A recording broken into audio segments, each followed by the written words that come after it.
નમસ્કાર, મારું નામ વસાવા યાસ્મિતા છે. હું મહીસાગર માધ્યમિક શાળા સાલાવાડામાં ભણું છું.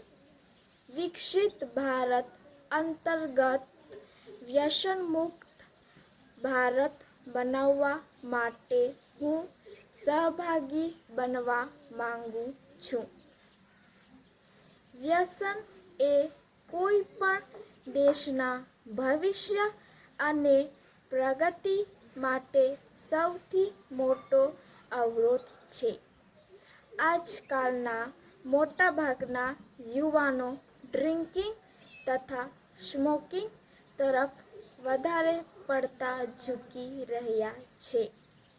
મેં મારા ગામમાં જોયું ત્યાં યુવાનો ઘરડાઓ દારૂ પીવે છે, જે જોઈને મને એવું લાગ્યું કે જો મારા સમજાવવાથી એ ગામમાં જાગૃતિ આવે એ માટે મેં વ્યસન અને તેના આડઅસરો વિશે સમજાવ્યું.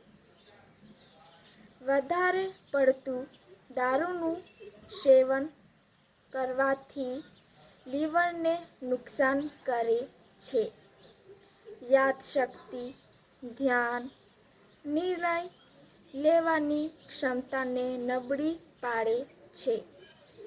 વધારે પડતું સેવન કરવાથી હૃદયની સમસ્યાઓ થાય છે. સરકાર અને વિવિધ સંસ્થાઓ રેલીઓ તથા સેમિનારો યોજી જાગૃતિ અભિયાન ચલાવે છે. લોકોમાં જાગૃતિ આવે એ માટે હું સહભાગી છું તે બદલ હું ખુશ છું. જય હિન્દ. અસ્તુ.